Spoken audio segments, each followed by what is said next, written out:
The first thing that greeted me upon arrival at the Galactic Council was a wall of silence, thicker than the dust swirling around the orbiting space station. The ambassadors, their forms shimmering in iridescent light, glared at me with suspicion. They were a rainbow of species, shimmering reptilian beings with luminous scales, insectoid figures whose antennae twitched nervously, and even a hulking, furry creature that looked suspiciously like a bear. But the common thread running through their gazes was an icy distrust. "We've heard your request," boomed a voice, deep and reverberating. It emanated from a towering, humanoid figure with skin the color of polished jade. "You wish to petition for Earth's inclusion in the Galactic War." "That's correct," I said, my voice steady. "We believe we have something to offer." The jade-skinned ambassador chuckled, a dry, crackling sound. "Humans offering something? The galaxy has laughed at that proposition for centuries."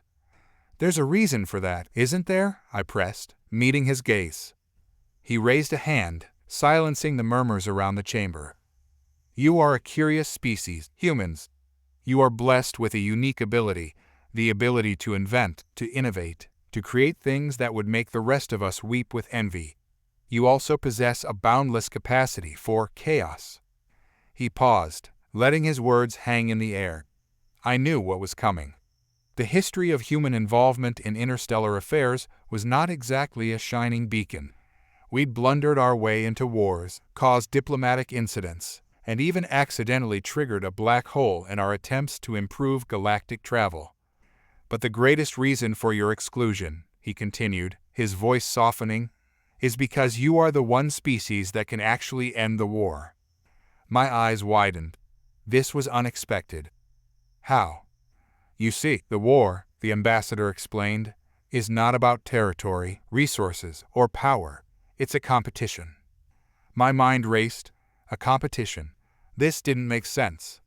"A competition of solutions," the ambassador said, his voice echoing through the chamber. "This war is a test to see which species can come up with the most creative, innovative, and ultimately, most ridiculous ways to resolve a problem." I stared at him, dumbfounded. "Ridiculous?" "Yes," he said, a hint of amusement flickering in his jade eyes. "The Galactic Council has been orchestrating this conflict for millennia. We pit species against each other, pushing them to their limits, to see what kind of madness they can unleash. It's all in good fun, you see." The laughter that erupted around the chamber was chilling. "But humans," the ambassador continued, "are not playing the game. You don't see the war as a competition. You see it as a problem you want to solve. That's what makes you so dangerous." I felt a shiver run down my spine. The truth of his words hit me like a blow. "So," he concluded, "you are not allowed to join the war, because if you did, you'd end it." I left the chamber with a heavy heart, the laughter of the ambassadors still ringing in my ears. The galaxy was playing a game, and we were not allowed to join. We were too human. We were too focused on solving problems instead of creating them. But as I walked away, I couldn't help but feel a sense of pride. We might be excluded from the galactic game, but we were the ones who could actually change the rules. We were the ones who could bring peace, not just a temporary ceasefire, not just a ridiculous distraction. And that, I realized, was the real reason humans were banned from galactic war. We were too good at it. The air in the cramped shuttle hummed with unspoken tension. Captain Kathra, her mandibles clicking impatiently, paced the narrow aisle. She was a warrior, a veteran of countless campaigns, and yet this mission, transporting a human to the Council of Worlds, filled her with unease. Her first officer, the sleek and elegant Alar, watched her with concern. "Captain," he began, his voice low and melodious, "I understand your apprehension, but the Council has spoken." Their request was clear. Kathra stopped pacing, turning to face him. "The Council doesn't understand. They think this is some kind of diplomatic mission. This is a gamble, a dangerous one." "But they haven't been shown the truth," Alar countered, his optics flickering with an inner light. "They haven't seen the evidence you've collected, Captain. Evidence that could overturn the ban." Kathra sighed, the sound a low, rasping hiss. I've seen what humans are capable of, Alar. They're unpredictable, driven by emotions, consumed by greed and ambition. They are a threat, a wildcard. Alar stepped closer, his voice low and soothing. This human, this Kai, he is different. He is a historian, a scholar. He has dedicated his life to understanding our history, our culture. He wants nothing more than to see the ban lifted, to rebuild the bridge between our species. Kathra considered this, her gaze falling on the unconscious human in the biopod. Kai, his face pale and thin, his hair a mess of auburn curls, looked fragile, vulnerable. It was hard to reconcile this image with the tales of human barbarity. He's taking a risk, coming here, she said, her voice softer now. A huge risk. He's putting his trust in us. And you, Captain, Alar said, you're putting your trust in him. You're trusting that his plea to the Council will change everything. The shuttle entered the planetary atmosphere, a fiery descent towards the Council's capital city, a sprawling metropolis built on a massive, crystalline mountain. As they approached, Kathra noticed something strange. A fleet of warships, their hulls sleek and black, circled the city, their weapons trained on the mountain.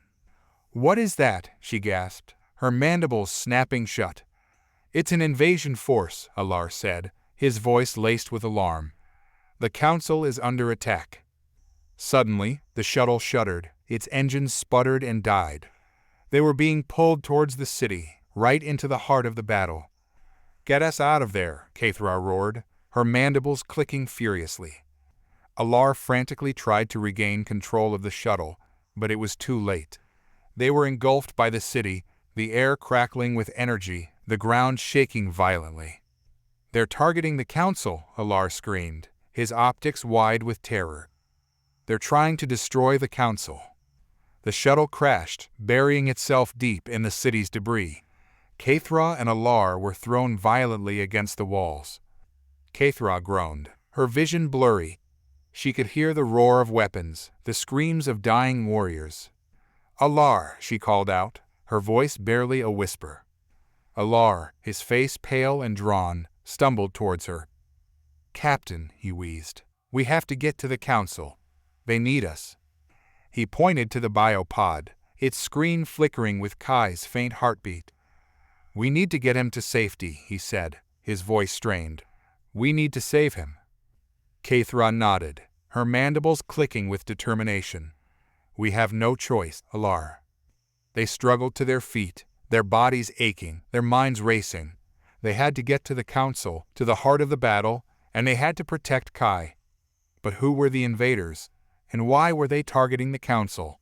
And what role did humans play in all this? The questions gnawed at her mind as she, the warrior, and Alar, the diplomat, stepped out into the chaos, the fate of their species hanging in the balance, all because of a human. Anya, a young historian on the fringes of galactic civilization, had stumbled upon a dusty, forgotten scroll in the archives of the Eldarian library. It detailed a pact between the ancients, beings of unimaginable power who shaped the galaxy eons ago. The scroll declared that humans, deemed unpredictable and volatile, were forbidden from engaging in galactic wars. The reason? The ancients, it seemed, feared humans' ability to unleash chaos upon the galaxy. Anya knew this revelation was monumental. It meant that the human race had been unjustly ostracized, locked out of the galaxy's grand struggles for centuries. But the scroll also hinted at a way to break the ban. A hidden portal, accessible only during a rare planetary alignment, could lead to a lost city where the ancients once resided. Driven by the desire to right a historic wrong, Anya reached out to her friend, Kai, a seasoned mercenary with a soft spot for justice. Kai, initially skeptical of Anya's fantastical theory, was intrigued by the possibility of lifting the ban. He saw it as a chance for humans to finally claim their place among the galaxy's powers. Their mission to the Lost City was fraught with danger.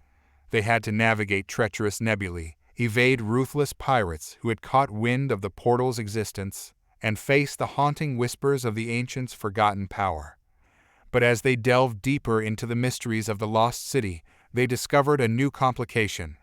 The Ancients' pact wasn't just about humans being unpredictable. It was a pact of protection, shielding the galaxy from a far greater, unseen threat. The Ancients, in their wisdom, had foreseen a catastrophic event, a cosmic storm of immense power, and they feared that human intervention could disrupt the delicate balance of forces and unleash it upon the galaxy. The realization hit Anya and Kai like a tidal wave. The scroll, they now understood, wasn't just a testament to human instability, but a desperate plea for the galaxy's survival. The Ancients weren't merely keeping humans out of the war, they were protecting them from themselves. Now, faced with this monumental truth, Anya and Kai had to make a choice. Would they break the pact and risk the galaxy's fate? Or would they honor the Ancients' legacy and accept their role as guardians, even if it meant remaining ostracized? This new revelation added a layer of complexity to the story. It shifted the focus from the humans' fight for recognition to the preservation of the galaxy.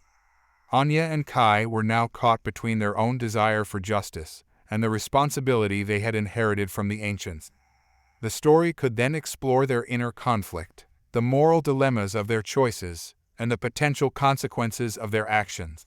This twist also introduced a new level of suspense, as the story could delve into the nature of the unseen threat and the possible ways to prevent its unleashing.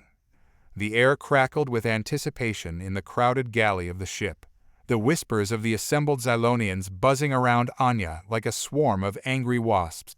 She'd spent months on this mission, trying to convince the Xylonians that humans, despite their past transgressions, were capable of change. Yet, here she stood, facing the Council, the deciding factor in her mission's success. Humans, rasped Counselor Zor, his voice like grinding gears, have a history of reckless aggression. We've seen the havoc you've wreaked on your own planet. Anya's fingers tightened around the delicate stem of her teacup, her own anxieties threatening to boil over.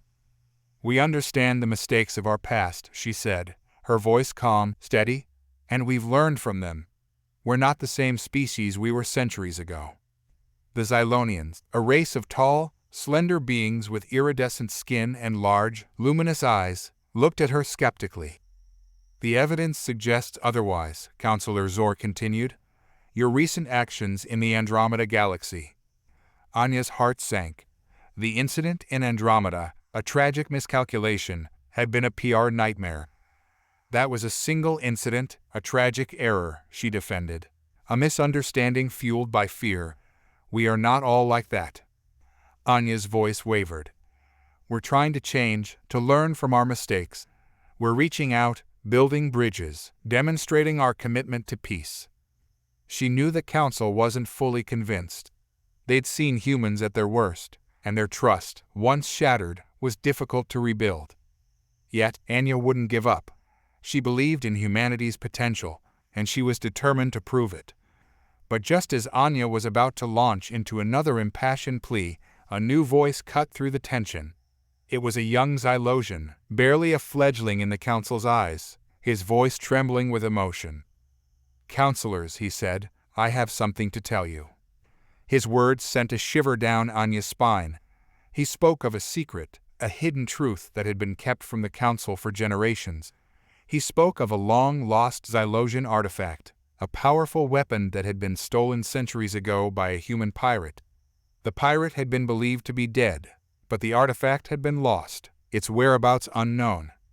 This, the young Xylosian claimed, was the true reason humans were banned from galactic war. The artifact, he explained, could be used to manipulate space-time, potentially turning entire galaxies into weapons.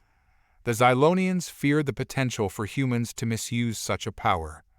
Anya felt a wave of shock wash over her.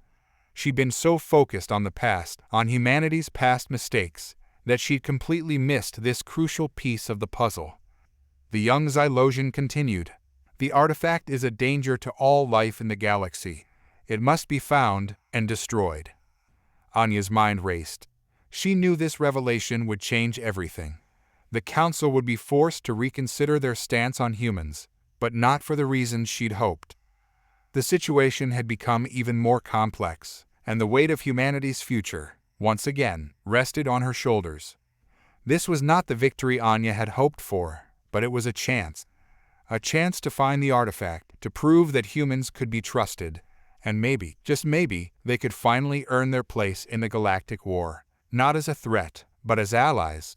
But first, Anya had to find the artifact, and that, she knew, would be a mission of its own. Captain Lyra, her face etched with weariness, stared out the viewport of the orbiting cruiser. Below, the planet of Xenon shimmered in the light of twin suns, a verdant paradise marred by the scars of war. "They're so pristine," murmured her Zoe, Lieutenant Kira, a young woman with an unsettlingly calm demeanor. "It's almost unsettling. No pollution, no chaotic urban sprawl, just perfect symmetry." Lyra snorted. "Symmetry is a dangerous illusion, Kira. You know as well as I do, it took centuries for Xenon to achieve this." She gestured to the holo-screen displaying a fleet of warships, their sleek, metallic bodies shimmering under the suns. The Paxian hegemony, the self-proclaimed guardians of order. Their symmetry is enforced by brute force. Kira crossed her arms, her gaze fixed on the battle lines forming below. "But they're right, aren't they? Humans have a history of disrupting the galactic balance. Remember the Great Expansion? Or the Andromeda debacle?" Lyra grimaced. "History is a tapestry woven with both light and shadow. Kira, we were not the only ones responsible for those disasters, and the Paxian hegemony's order is built on fear, not justice." "Maybe," Kira admitted, "but their ban on humans isn't entirely unjustified. Look at this." She flicked a switch, bringing up holographic projections of battlefields from the Second Galactic War, a conflict that had scarred the galaxy a century ago. In those scenes, humans, fueled by desperation and a brutal pragmatism, unleashed weapons of unimaginable destruction. Lyra watched, a knot forming in her stomach. She understood Kira's point, but her heart ached. This was the legacy she was born into, a legacy of fear and mistrust.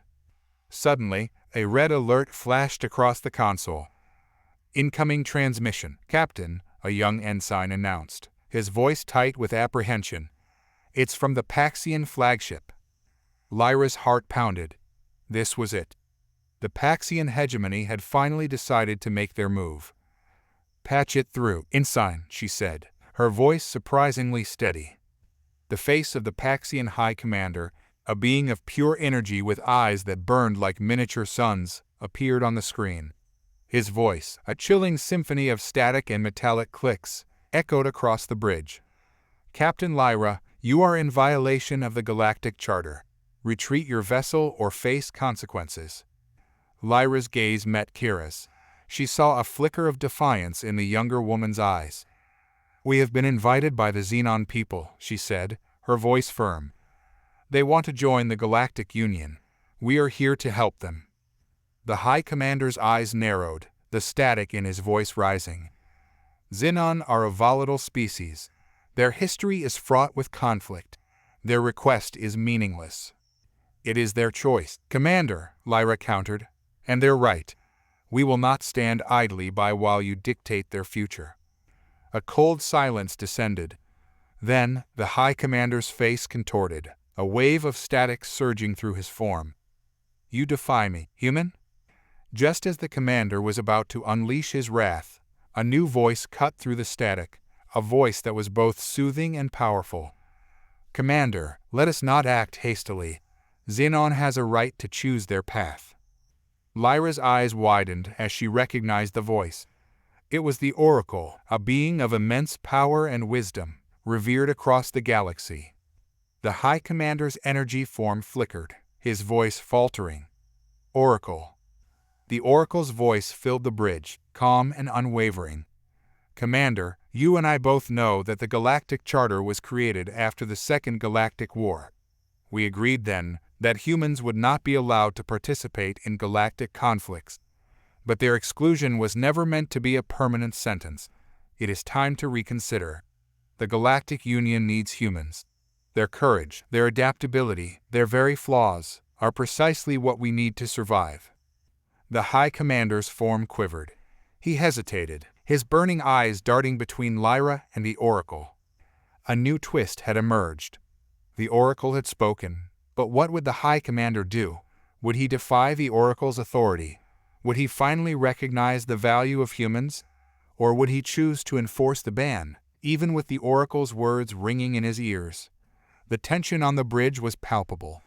The fate of Xenon, the future of the Galactic Union, and even the fate of... The flickering light of the holo-screen D Captain Xylo's weathered face. His eyes, usually sparkling with mischief, were narrowed in frustration. "Humans are the real reason," he spat, his voice echoing in the sterile confines of the command bridge. "We're a chaotic mess, Captain," agreed Lieutenant Zira, a young Axie with amethyst-colored scales. "They constantly threaten to destabilize the galactic balance." Xylo grunted, pacing before the holographic map of the galaxy. "But what do they do that's so bad?" "Everything," interjected Lieutenant Gyro, a stoic krill with a carapace that shimmered with iridescent colors. "Their impulsive actions, their endless wars, their insatiable desire for conquest. It's all too much for the Galactic Council to handle." A hollow feeling settled in Xylo's gut. It wasn't just a matter of galactic order, he realized. It was personal. His grandfather, a decorated veteran of the Galactic Peacekeepers, had been killed by a rogue human spaceship during the infamous Great Mars Uprising. The memory of that day, of the burning wreckage and the cold, empty silence of the cockpit, still haunted him. "But there are good humans," Xylo argued, his voice softening. "They just need a chance, a way to prove themselves." Zira shook her head, her amethyst scales glinting in the dim light. "We've given them chance after chance. The Great Martian Uprising was just the latest in a long line of human atrocities. They're simply not equipped for galactic diplomacy." A new voice, calm and measured, interrupted their heated debate. It was Sergeant Kara, the only human on the crew. She stood quietly at the back of the bridge, her face a mask of quiet intensity. "I think we're all missing the real problem," she said. "The Galactic Council isn't banning us because of what we do, but because of what we underscore our underscore." Xylo turned, his gaze meeting Kara's. "What do you mean?" Kara took a step forward, her voice echoing through the bridge. "We're different. We're the only species that can truly understand the chaos and the beauty of the universe, that can experience the full spectrum of emotions. We're a wild card, an unpredictable force that the Council doesn't understand, and they fear what they don't understand." Her words hung in the air, heavy with truth. Xylo knew that she was right.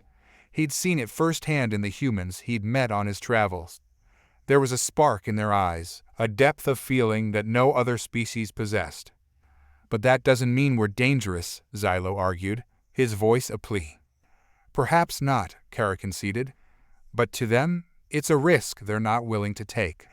They've seen what happens when a single spark ignites the universe." A chilling realization washed over Xylo. The Council wasn't afraid of human aggression. They were afraid of something far more profound, the unpredictable nature of human existence. It was a power they couldn't control, a force that could easily spin out of control and threaten the very fabric of the galaxy. And it was up to him, a man of two worlds, to find a way to bridge the gap. To prove that humans, despite their chaos and their contradictions, could be a force for good in the universe. He turned back to the holo-screen, a determined glint in his eye. This was not just a galactic issue, it was personal. This was his fight, and he wouldn't rest until he found a way to bring humanity back into the fold. But first, he needed to uncover the truth behind the Council's ban. He needed to find out what they were so afraid of, and what it would take to change their minds. And he knew, deep down, that the answer lay not in the stars, but in the depths of the human heart. The holographic image of General Xylo, a towering reptilian figure with eyes like burning embers, filled the observation deck. His voice, amplified and distorted, reverberated through the room.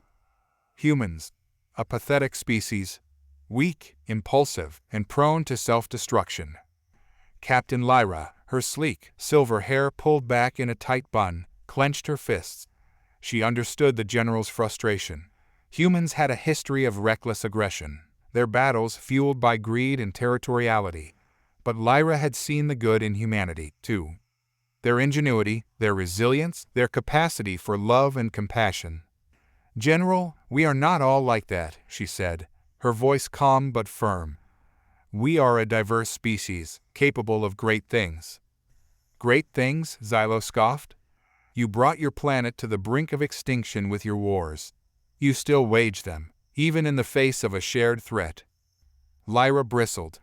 The threat of the Xylothian Empire, with its insatiable appetite for conquest, was a real and present danger. But the humans had been trying to find a peaceful solution, to show the Xylothians that cooperation, not conflict, was the way forward. "General, we are trying. We are reaching out, trying to build bridges. Bridges that crumble under the weight of your own inherent flaws," Xylo countered. "Your history is littered with examples of betrayal and deceit." He paused, his gaze unwavering. "You will not be a part of this war. You are a liability. You are a threat to your own survival." Lyra knew he was right. Humans, with their unpredictable nature, were a wild card. A single act of aggression could trigger a chain reaction, leading to catastrophic consequences, but she refused to accept the general's verdict. Suddenly, the room began to shudder. A panicked voice crackled through the calm system. "Incoming Xylothian fleet. They're heading straight for our starbase." Lyra's heart pounded. This was it. The moment she feared had come. The Xylothians were finally launching their attack. "General," she said, her voice laced with urgency, "we need to fight. We can't stand by while they destroy everything we've built." Xylo's eyes narrowed. "You will not fight," he said, his voice cold and devoid of emotion. "This is not your war. This is a war for the future of the galaxy, a future that does not include you." He turned to leave, but Lyra was quick to stop him. "General, please. We are willing to prove ourselves. We can help you defeat them." Xylo paused, his gaze sweeping over Lyra. "Prove yourself?" he asked, his voice a low growl. "What makes you think you can possibly do that?" A new voice, sharp and incisive, broke through the tension. "General," it said, "I believe she has a point." The image on the screen flickered, and a new face appeared, a young human woman with piercing blue eyes and a determined expression. "I am Dr. Alara," she said, "and I have developed a technology that can potentially cripple the Xylothian fleet." Lyra's jaw dropped. She had never heard of this technology. Where had Alara come from? Xylo's gaze shifted to Alara, his expression unreadable. He looked at Lyra, then back at Alara. "Proceed," he said finally, his voice a low rumble. Alara smiled. "I believe you'll be pleasantly surprised, General." The tension in the observation deck had dissipated, replaced by a cautious optimism.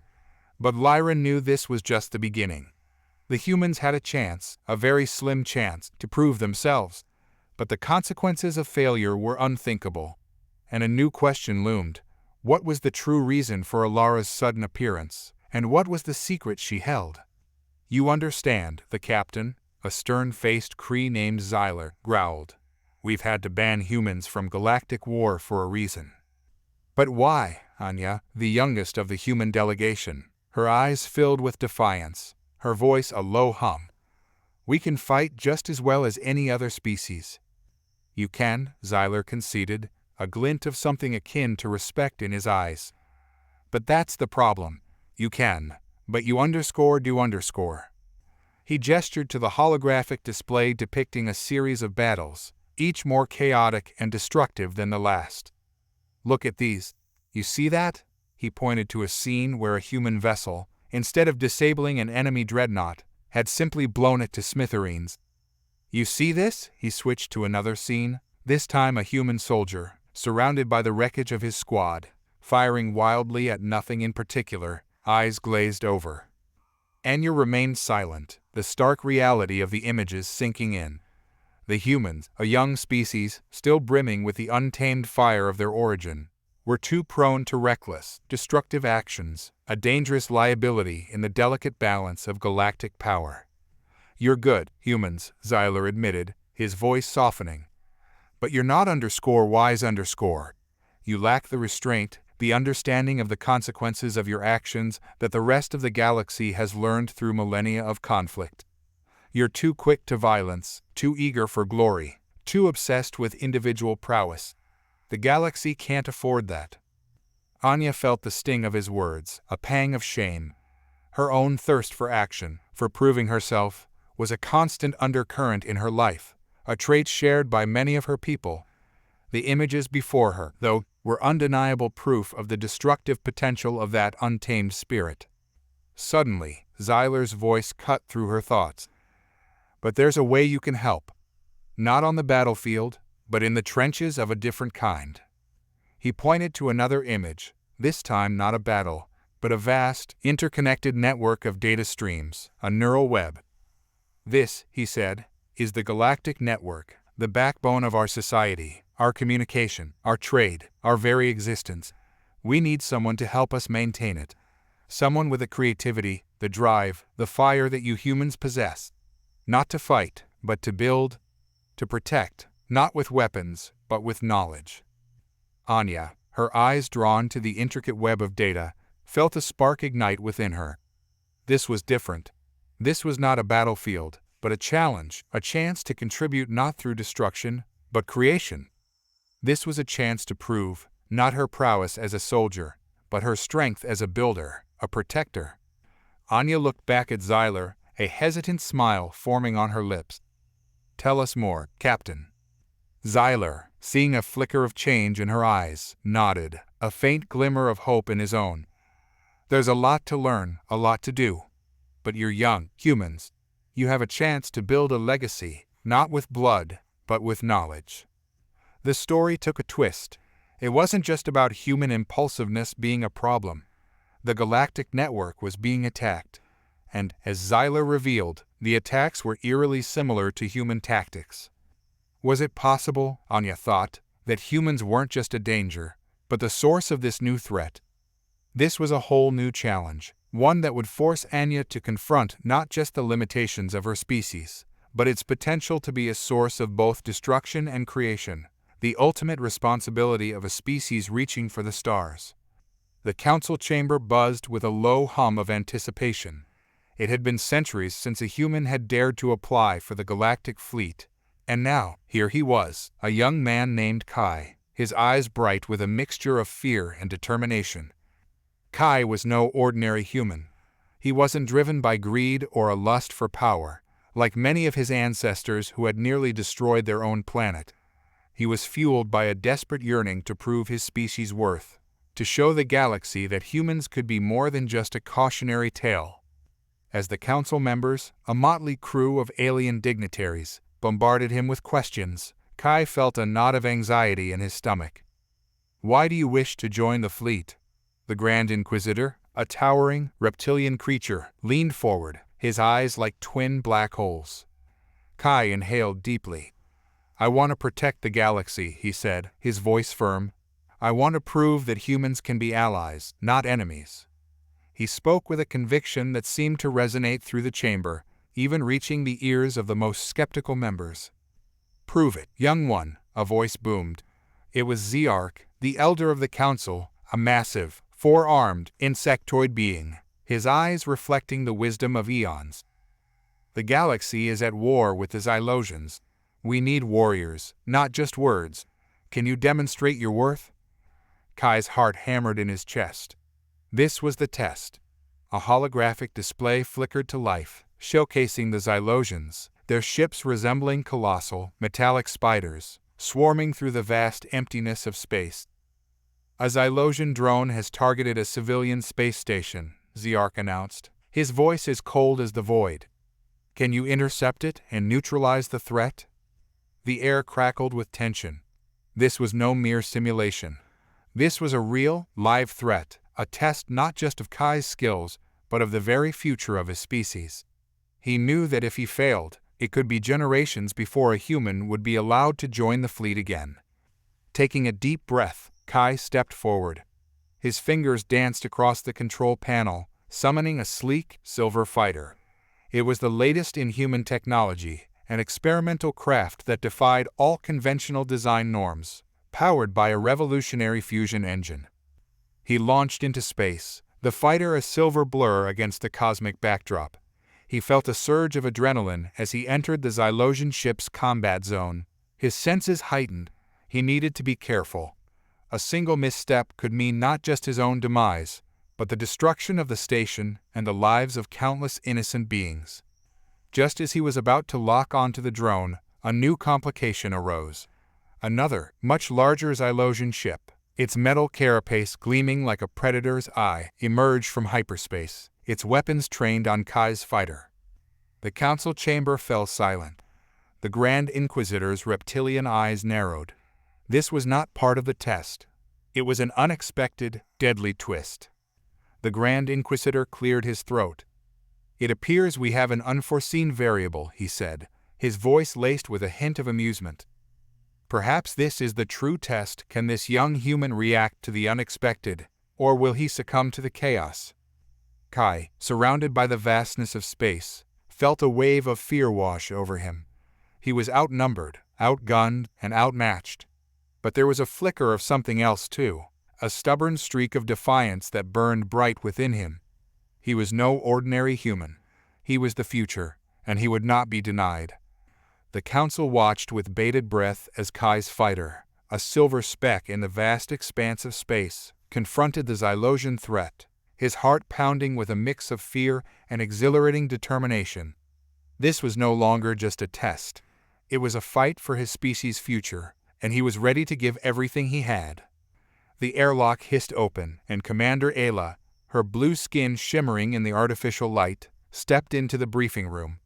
The room was filled with the familiar scent of recycled air and the hum of countless consoles. Her fellow Xyler, all with their characteristic sleek, silver bodies and large, golden eyes, turned to face her, their expressions a mix of curiosity and apprehension. "Commander," General Xarius greeted, his voice deep and resonant. "I trust your mission was successful." Ayla nodded, her gaze fixed on the holographic map of the galaxy that flickered to life on the central console.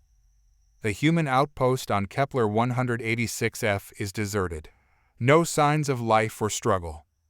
A ripple of concern ran through the room. Xarius frowned, his gold eyes narrowed. "Deserted? That is unusual. The human presence on Kepler 186f has been particularly strong. There have been reports of advanced technology, even whispers of them achieving interstellar travel." "The outpost was completely empty," Ayla insisted. "No trace of the humans, their technology, or anything else. It was like they vanished into thin air." Xarius leaned forward, his expression grim. "We have sent countless probes, conducted numerous studies, and the conclusion remains the same. Humans, for all their potential, are simply not fit for galactic war." "But how could they disappear?" Ayla persisted. "There were no escape pods, no signs of a forced evacuation. It's as if they simply ceased to exist." The room fell silent, the only sound the soft whirring of the consoles. Xarius glanced at the holographic image of Kepler 186f, a distant blue planet nestled among a cluster of stars. "This is unprecedented, Ayla," he said, his voice low. "It's as if they've gone beyond the realm of our understanding. It is possible." He paused, his gaze piercing. "It is possible that they have unlocked a secret, a power that transcends the laws of physics we know, a power that could potentially threaten our very existence." Ayla stared back at him, her mind racing. "Are you saying the humans have become something else?" Xarius remained silent, his gaze locked on the holographic image. "We need to investigate this further, Ayla. We need to understand this new power, this new force. We may have been wrong about humans, about their potential, and about their role in the galactic order. This is not a time for complacency. This is a time for vigilance, for preparation, for—" A loud buzzing sound pierced the air, cutting Xarius short. A young Xyler, his golden eyes wide with fear, scrambled to the console. "Sir, incoming transmission," he stammered. It's from Kepler 186f." Xarius's expression hardened. "Patch it through." The image on the console flickered, and a blurry figure materialized. It was a human, but unlike anything they'd ever seen before. Their skin shimmered with a strange, iridescent light. Their eyes glowed with a power that seemed to pulsate outwards, and their voice, when they spoke, echoed with an otherworldly resonance. "We are here," the humans said, their voice reverberating through the room. "We are beyond your understanding, beyond your control. We are the future." The transmission abruptly cut off. The Xyler in the room gasped, their expressions filled with a mixture of awe, fear, and a flicker of understanding. Ayla, her gaze fixed on the now empty console, felt a cold shiver run down her spine. The humans, the beings they had deemed unfit for galactic war, had just shown them a glimpse of their true potential, a potential that could shake the very foundations of their galaxy. This was not the end. It was just the beginning. The old man, Captain Kale, coughed, the sound rasping in the sterile air of the observation deck. His eyes, though dimmed with age, still held the glint of a warrior, a glint that contrasted sharply with the tired lines etched around his mouth. He looked at the holographic image of Earth, a swirling blue marble against the endless black of space, and a frown etched itself onto his weathered face. "It's been centuries," he muttered, more to himself than to the young officer standing beside him, Lieutenant Ayla. Ayla, with her sharp cheekbones and bright, intelligent eyes, was the picture of the new generation of galactic warriors. Unlike Kale, who had fought in the last human-led war, she had never encountered a human, only heard tales passed down through generations. "Yes, Captain," she said, her voice clipped and professional. "But why? Why are we, the Xydarians, the protectors of the galaxy, so afraid of a species that, according to the records, was so flawed?" Kale sighed, the sound like wind whistling through a forgotten graveyard. "The records only tell half the story, Ayla. They tell of human aggression, of their insatiable thirst for conquest. But they don't tell you what drove them to it, what made them so desperate, so vulnerable." He reached out, his hand trembling slightly, and touched the image of Earth. "They were a species of contradictions, Ayla. They could build magnificent things, reach for the stars, yet they were also capable of such unimaginable cruelty. They were fiercely loyal, yet fiercely competitive. They were emotional." Ayla frowned. "Emotional? That doesn't sound like a weakness." Kale chuckled, a dry, hollow sound. "Not to you, Ayla, not to a Xydarian. We are a race of logic, of reason. Emotions are a distraction, a weakness. But for humans, emotions were their very essence. They fought for love, for family, for their homes, for their very right to exist." He looked at her, his eyes piercing. "The last human war wasn't about conquest, Ayla. It was about survival. They were fighting to save their species, their very planet from something." Ayla gasped. "Something." "Yes, something they couldn't control. Something that pushed them to the brink. Something that nearly destroyed them. A plague, a virus, a weapon." Kale's voice cracked. "We didn't understand it then, and we still don't understand it now. But it was enough to make the Council ban them from galactic war. They were too dangerous, even to themselves." Ayla stood silent, the weight of the revelation heavy on her shoulders. But then, a spark of defiance lit her eyes. "But what if we could understand it? What if we could help them?" Kale shook his head, his eyes sad. "The Council has decided. Humans are banned. Their fate is their own. And besides, Ayla, even if we could help them, what guarantee is there that they wouldn't turn on us again? What guarantee is there that the same madness wouldn't consume them once more?" The image of Earth shimmered, a reminder of a past that still held secrets, a future that remained uncertain. Ayla stared at it, her mind racing. "What if," she began, her voice hesitant, "what if we could study them from a distance? We could learn their secrets, understand their weaknesses and their strengths." Kale looked at her, his eyes widening with surprise. "Ayla, that is a very dangerous idea." "But also," she countered, her voice gaining strength, "a necessary one. If we are to truly protect the galaxy, we need to understand all its inhabitants, even the ones we fear." Kale sighed, the weight of the centuries weighing heavy on him. He looked at Ayla, at the fire in her eyes, and he saw a glimmer of hope, a chance for change. Maybe, he thought, maybe the galaxy wasn't so set in its ways after all. Maybe, just maybe, there was a future where humans and Zydarians could coexist, not as enemies, but as allies, united against the unknown threats that lurked in the vastness of space. But even as he entertained this possibility, a chilling thought crept into his mind. What if the threat wasn't out there, in the vast expanse of the galaxy, but within the humans themselves? What if the something that had driven them to the brink was not a virus?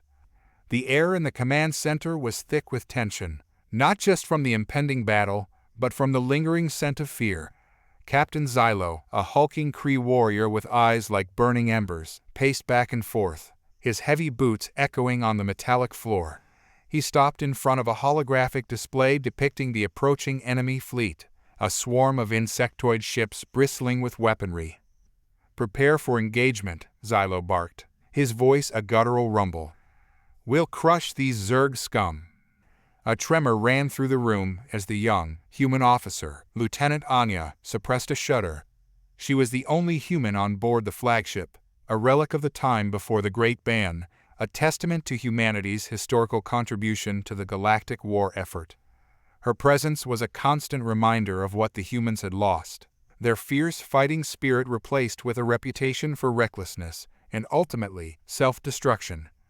"Captain," Anya said, her voice barely a whisper, "are you sure we can take them?" Xylo turned, his gaze sharp as obsidian. "Human," he growled, "don't question your superiors. We've trained for this." Anya's heart hammered against her ribs. She knew the truth. The Kree were undermanned, their ranks decimated by the relentless Zerg horde. She had seen it in their eyes, the fear masking itself as bravado. But she couldn't tell them that. She couldn't reveal her own internal turmoil, the fear that gnawed at her, the knowledge of what was coming, a knowledge gleaned from the very humans who had been banned. The battle commenced with a roar. The Zerg ships swarmed the Kree fleet, their organic weapons spitting out toxic goo and razor-sharp projectiles. The Kree fought back valiantly, their laser cannons blasting away at the relentless insectoids. But the Zerg were relentless, their numbers seemingly endless. Anya watched the carnage unfolding on the holographic display, her stomach churning. She saw the Kree ships falling one after another, engulfed by the Zerg horde. Suddenly, the display flickered. A message, in the language of the humans, appeared in the center of the screen. "We know you're struggling. We can help." Anya's eyes widened in disbelief. This was impossible. The humans were banned from the Galactic War, their technology confined to their own quarantined sector. "Captain," Anya said, her voice trembling with excitement and fear. "There's a message from the humans." Xylo turned, his expression a mixture of anger and disbelief. "Are you hallucinating, human? There's no such thing as a human message." "But I'm seeing it right here," Anya insisted, pointing at the display. "It's real." Xylo stared at the message, his face hardening. He knew the humans were capable of such a feat.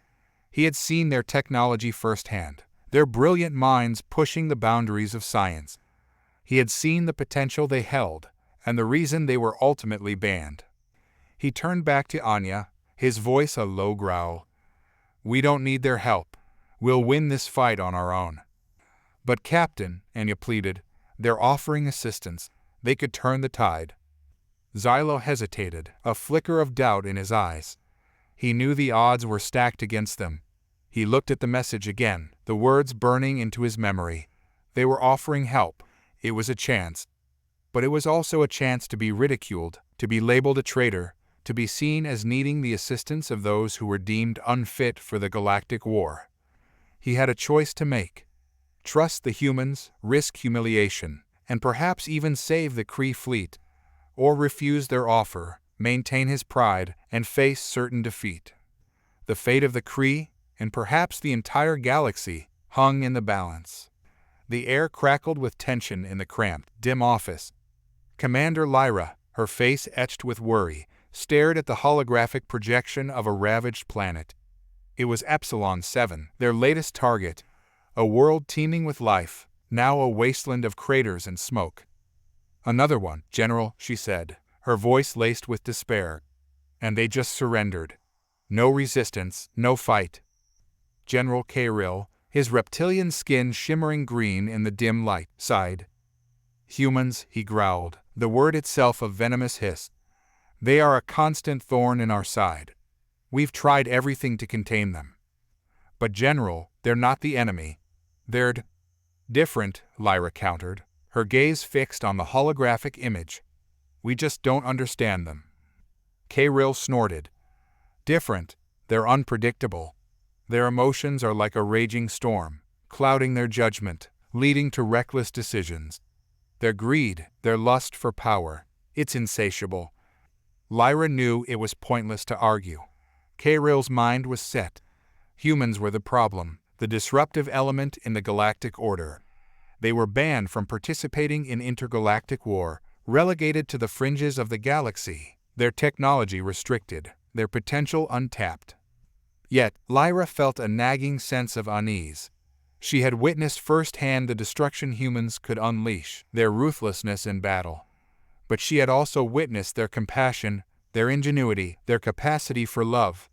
It was a duality that baffled her, a paradox that made her question the very foundation of her own beliefs. As if reading her mind, Kirill said, "We have a new threat, Lyra. The Kairos, they're spreading their influence, disrupting the balance of power. We need to act fast, before they establish themselves."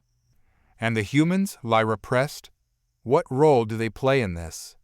"They are irrelevant," Kirill snapped. "The Kairos are a threat to every species, humans included. We must unite against them, regardless of past differences." But Lyra knew this was just the beginning. The Kairos threat was a smokescreen, a convenient excuse to further marginalize humans.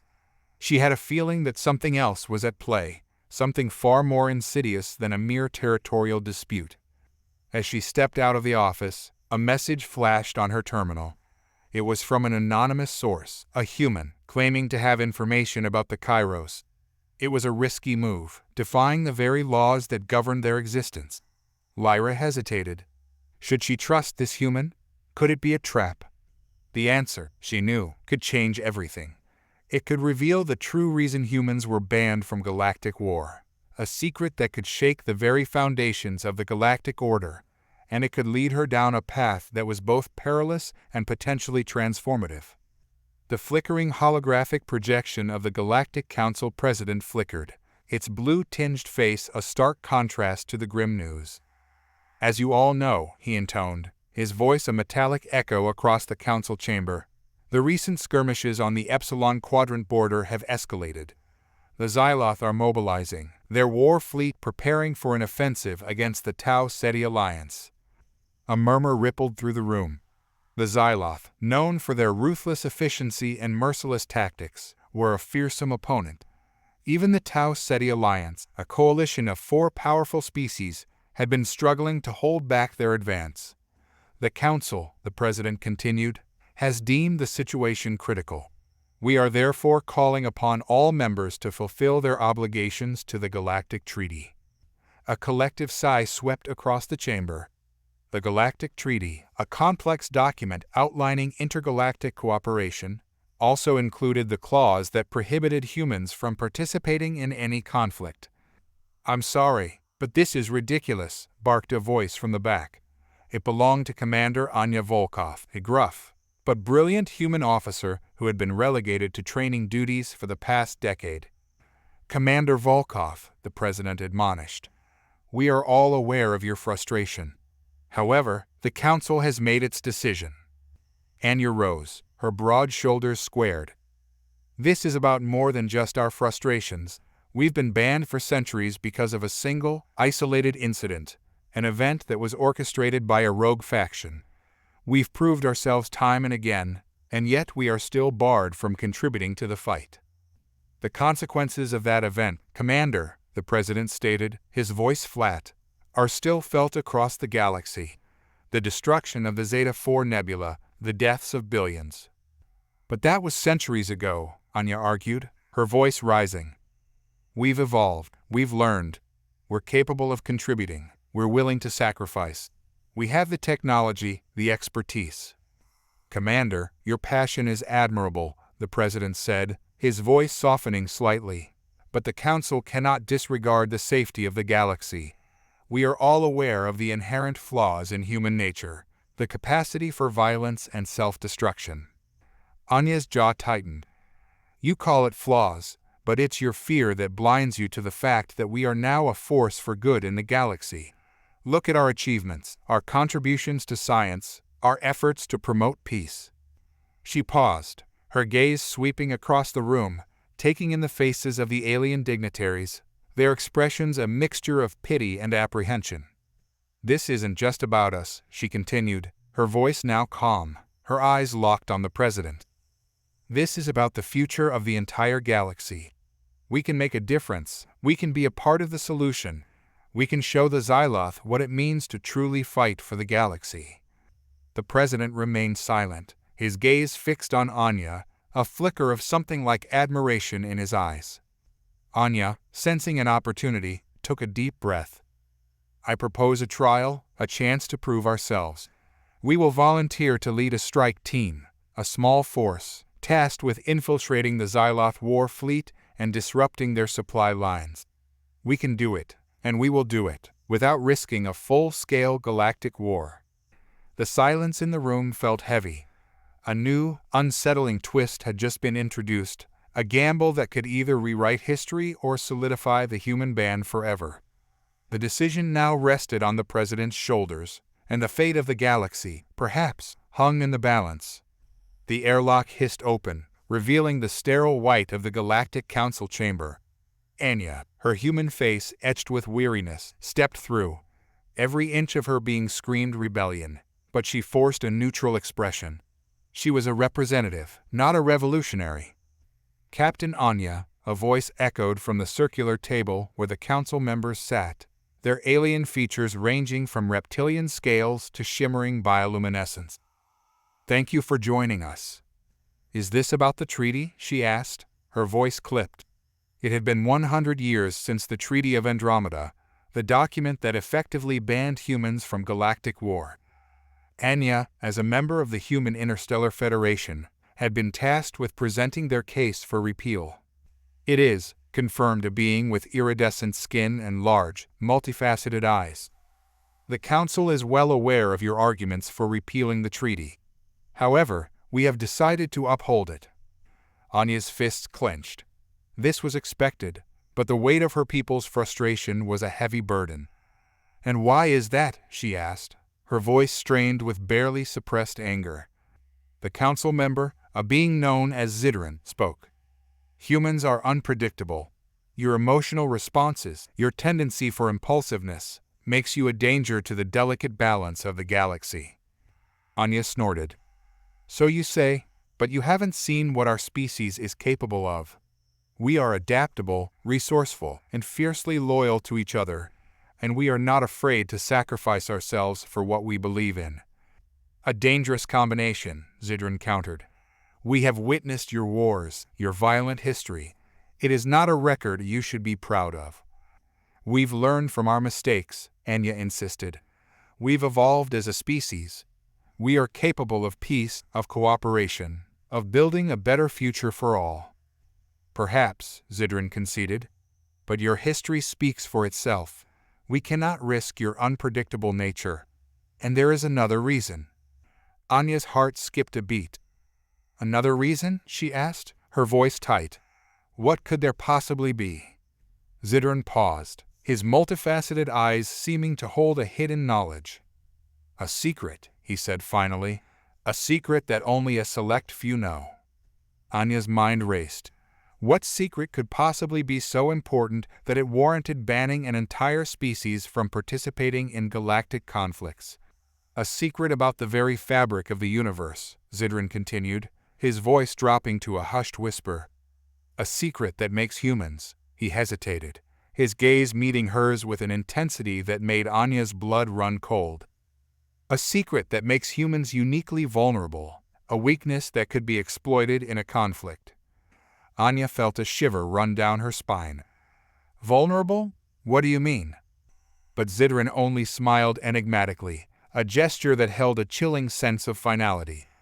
That, Captain Anya, is a secret that you will never know. He gestured towards the airlock. You are dismissed. Anya left the chamber, the weight of the council's decision and the terrifying secret pressing down on her. The treaty remained in effect, and with it, the chains that bound her people to a peaceful, but increasingly stagnant, existence. But the secret, the terrifying truth about their vulnerability, was now a specter haunting her every thought.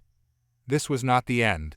This was just the beginning of a new, and far more dangerous, struggle.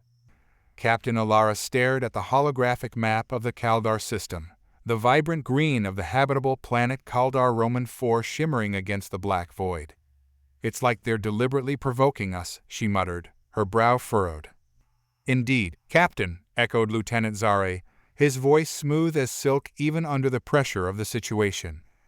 The Tikarian fleet has been staging mock battles right outside the Kaldar system for weeks now. They've even invited us to observe, which, as you know, is unheard of in galactic warfare. Alara's gaze flicked to the small, shadowed figure of Lieutenant Eric, his usual nonchalance replaced by a nervous fidget. Eric was a human, one of the few granted a commission in the Galactic fleet, his expertise in unconventional warfare and tactics making him invaluable. But the Tikarians' blatant disregard for the galactic truce, the mockery of their human-made weapons, it all gnawed at Alara's mind. What's your take, Lieutenant? She asked, turning to him. Eric's eyes met hers, a flicker of something akin to fear flitting across his face. They're trying to provoke us, Captain, but they're also testing something. Something they're not letting us see. Alara narrowed her eyes. What do you mean? Eric hesitated, then whispered. They're experimenting with a new type of weapon, something they've been developing for years. It's why they invited us to observe, to see how we react. They want to know if we have a countermeasure, Zare interjected. They're testing our limits. Alara felt a cold knot tightening in her stomach. The Tikarians' reputation for ruthlessness was well deserved. They were known for their brutal efficiency and their penchant for unconventional warfare, constantly pushing the boundaries of the galactic laws. Suddenly, the bridge's comms crackled. A message from the Tikarian fleet, a chilling invitation to a formal parley. They want to speak, Zare said, his voice laced with suspicion. Go ahead and patch it through, Alara ordered, her hand hovering over the communication controls. But be warned, I don't trust their intentions. The Tikarian ambassador appeared on the holographic display, a towering, insectoid figure with iridescent wings that shimmered with shifting colors. His voice, a deep, guttural rumble, filled the bridge. Captain Alara, we request your presence at a formal diplomatic meeting, he said. It concerns the future of the Kaldar system and the stability of our respective civilizations. What do you propose to discuss? Alara questioned, her voice steady but cautious. The Tikarian ambassador smiled, his mandibles clicking together. A new era of cooperation, a time for us to learn from one another. Alara's gut churned. It was too good to be true. I'll need to consult with my superiors, she said, her voice carefully noncommittal. We will get back to you. She ended the transmission, turning back to her crew. This is a trap, Zare stated, his voice laced with conviction. They're trying to bait us into a false sense of security. Alara stared at the ambassador's image, his unsettling smile lingering in her mind. I have a bad feeling about this, she said, the words a whisper in the silence of the bridge. A very bad feeling. Eric, despite his evident unease, stepped forward. Let me go, he said. I'll get them talking. I'll figure out what they're up to. Alara hesitated, the weight of the situation pressing down on her. This was a chance to learn about the Tikarians' new weapon, but it was also a dangerous gamble. Are you sure, Eric? She asked, her voice strained. Eric met her gaze, his eyes filled with a steely determination. I have to know, Captain. For us. For humanity. Alara sighed, knowing she couldn't stop him. Go then, Lieutenant. But be careful. Eric nodded, then turned and walked towards the transport bay, his human heart beating against the odds, a silent testament to the enduring spirit of a species deemed too dangerous for galactic war. The real reason humans were banned was the holographic image of Commander Xylo, a being of shimmering blue skin and 3 glowing eyes, flickered slightly as she spoke. Humans, you are a species of immense potential, but also of profound destructive tendencies. Your wars are, well, they're frankly embarrassing. Captain Anya Petrova, the only human representative in the Intergalactic Council, bristled. Embarrassing? We fought for our freedom, for our rights. We fought for survival. Xylo tilted her head, her eyes glowing with amusement. Indeed, you fought for your survival, but at what cost?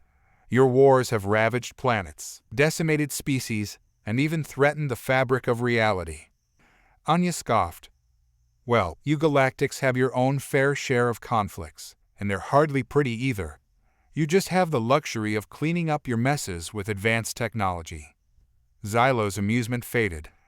True, but our conflicts are driven by reason, by strategic ambition. Your wars are fueled by emotions, by primal instincts. You are too quick to anger, too easily swayed by fear and greed.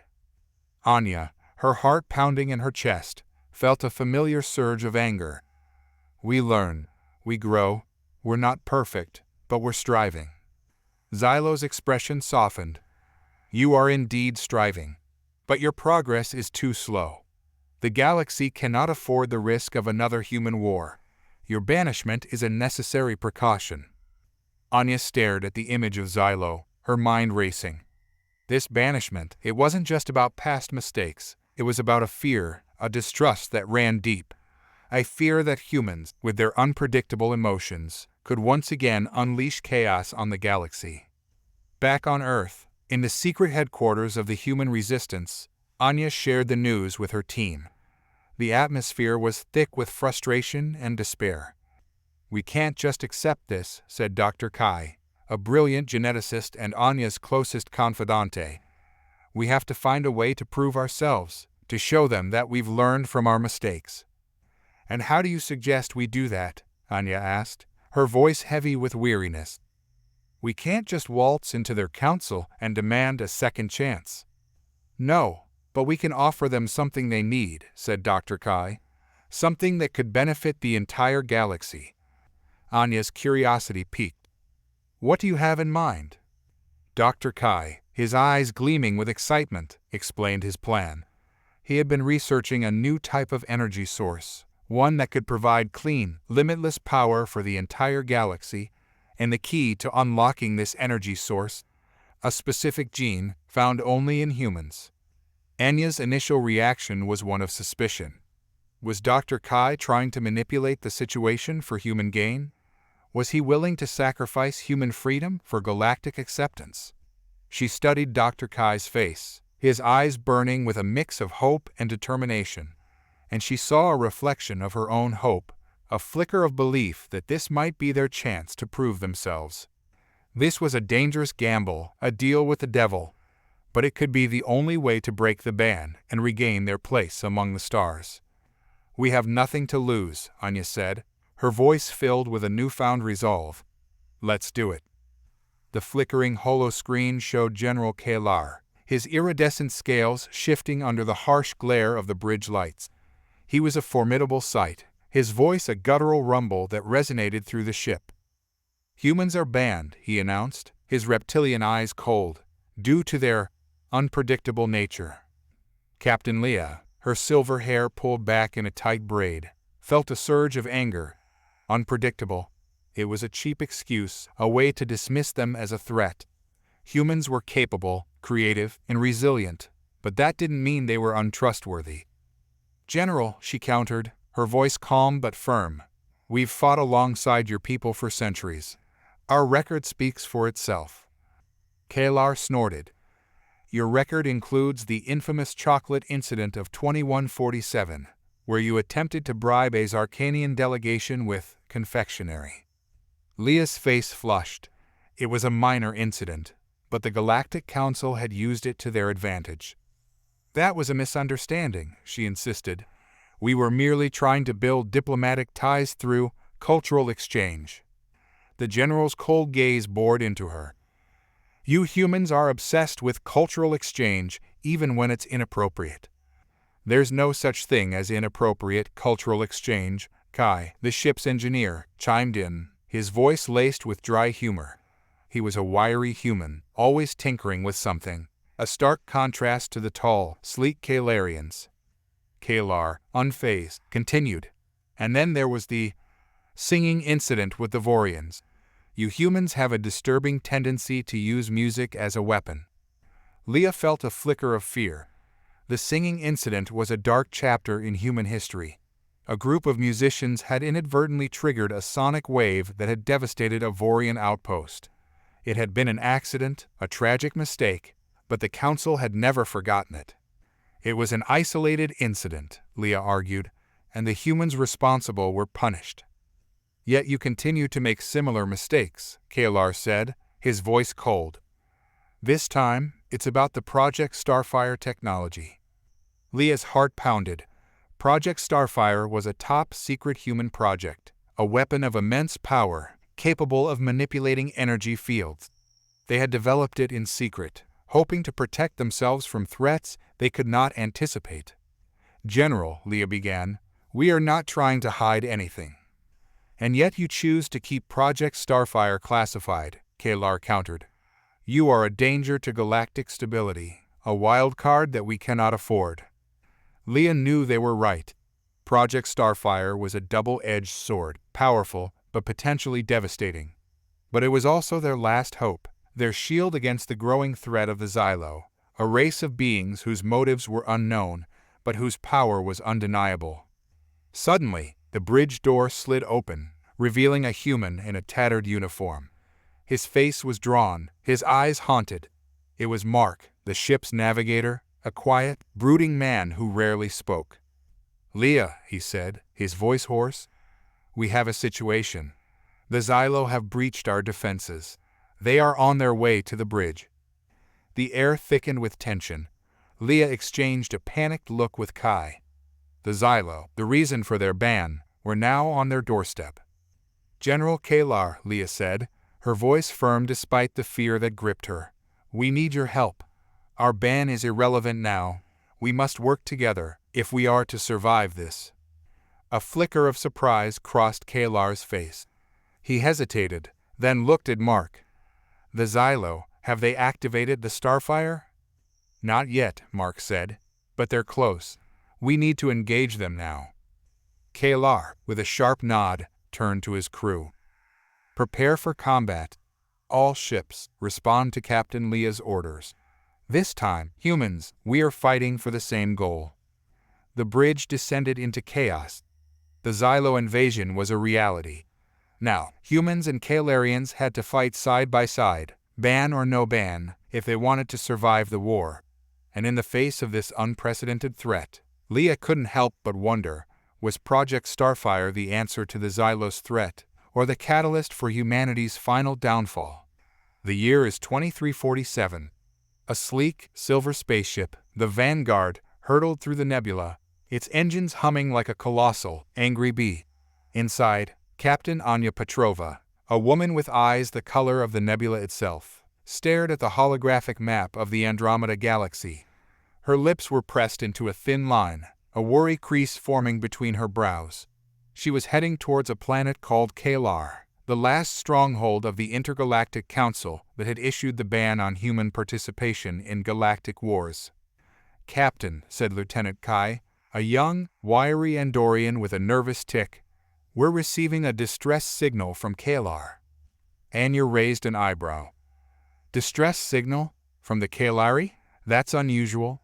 What's it saying? They're requesting immediate evacuation. A hostile force is approaching. They claim it's human. The news hit Anya like a physical blow. Humans? On Kalar? It was impossible. The ban had been in place for centuries. She turned to the communications officer, a stern, stoic Tellarite named Jerk. Can you verify the signal? Jarek's voice, deep and gravelly like a rumbling asteroid, echoed through the bridge. "It's legitimate, Captain. Kalari signatures. It's their language." Anya stared at the map, her face a mask of confusion and apprehension. Her own species, the very reason for the ban, now a threat to a planet that had always been a symbol of peace and diplomacy. It couldn't be true. But what else could it be? "Captain," said Kai, his voice a whisper, "we have to act. We can't leave them to die." Anya knew he was right. She had always believed in the inherent good in humanity. This was a chance to prove it, to show the galaxy that they weren't just the volatile, impulsive species that had caused the Great Galactic War centuries ago. But she also knew the risk. If this was a human force, it meant the ban was being violated, and it could mean the beginning of a new galactic war. She made a decision. "Jarek, set course for Kalar. We need to find out what's going on." As the Vanguard plunged towards Kalar, Anya felt the weight of the galaxy on her shoulders.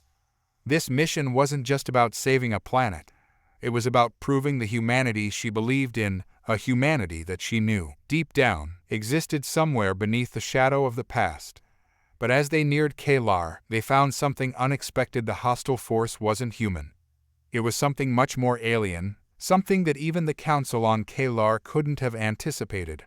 The real reason for the ban, it seemed, was not simply humanity's nature, but something far more ancient, something that had been buried under centuries of history, waiting for the right moment to rise again.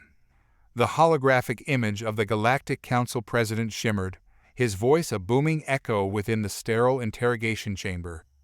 "Your species has proven itself unfit for galactic conflict. Your emotional volatility, your tendency towards destructive self-interest, poses a threat to the very fabric of interstellar peace." The young human, Lyra, stared defiantly at the projection. "We've learned from our mistakes. We're evolving," she argued, her voice barely a whisper.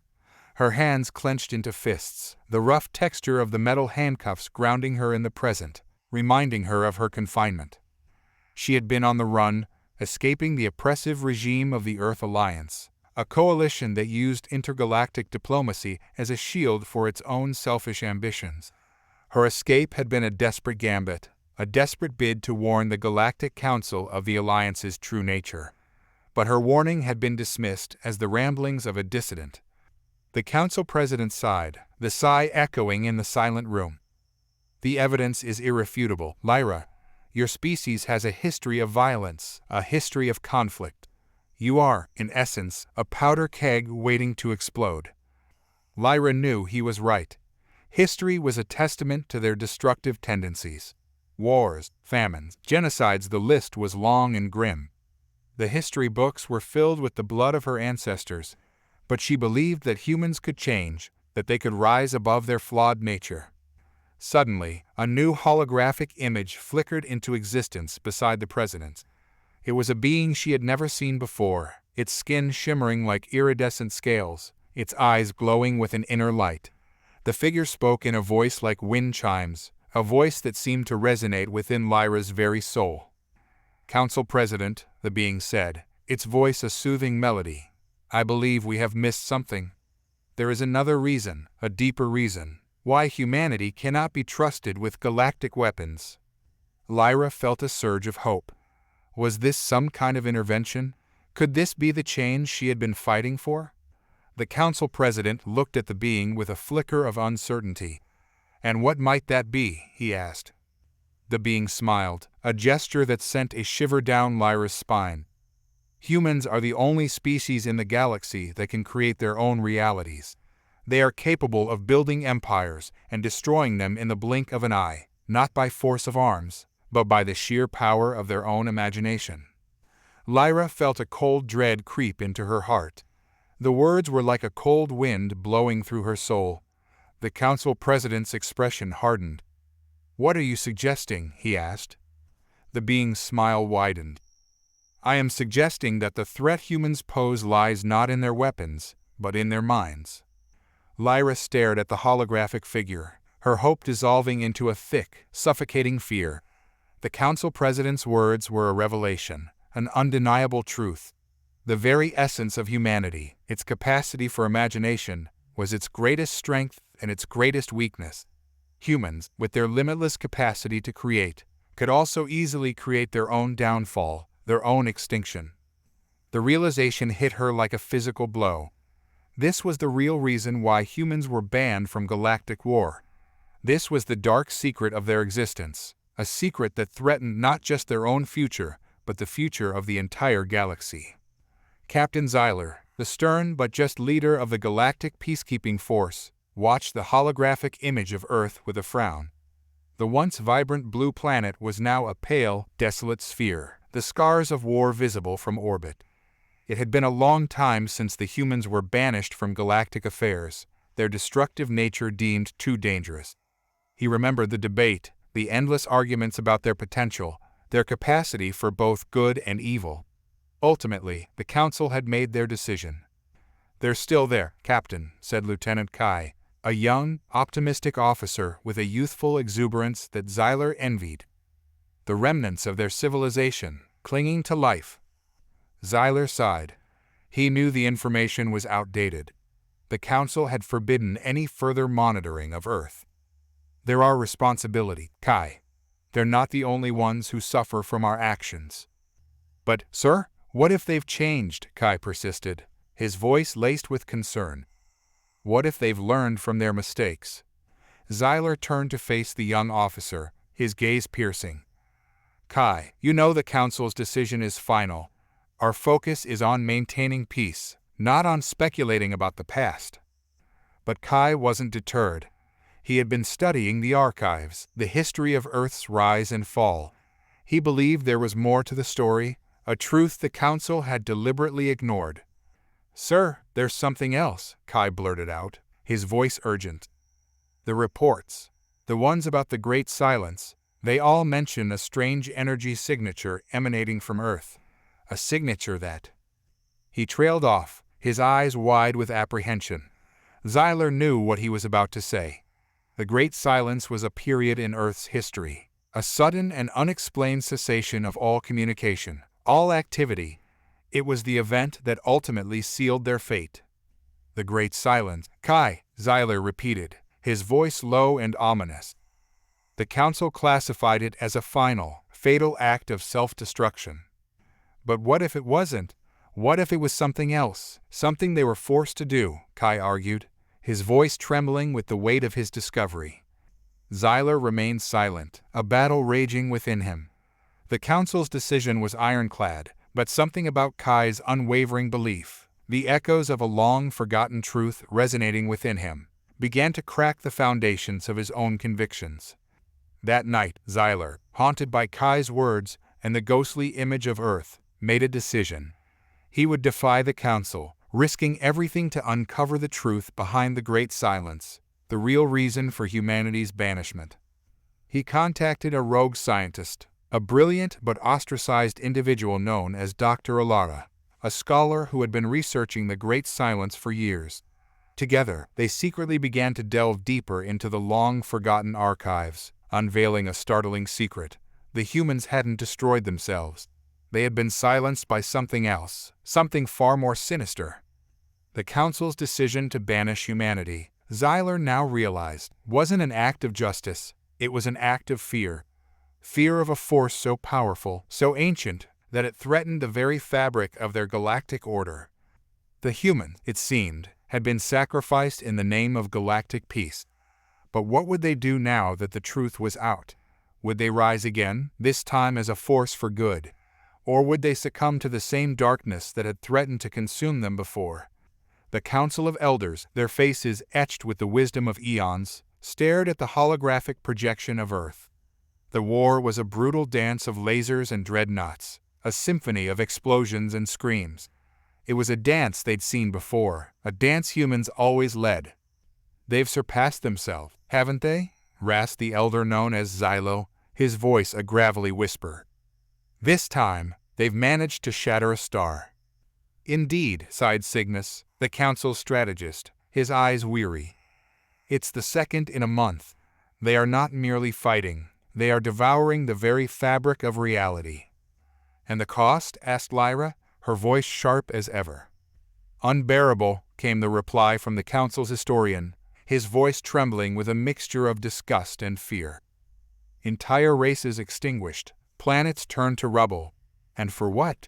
For the pursuit of," he trailed off, unable to articulate the sheer absurdity of it all. They were about to pass the unanimous vote that would effectively erase humans from the galactic map, condemning their species to oblivion. They were about to push the button when the room began to shake. The holographic projection flickered and died. An immense, bone-chilling vibration rippled through the chamber.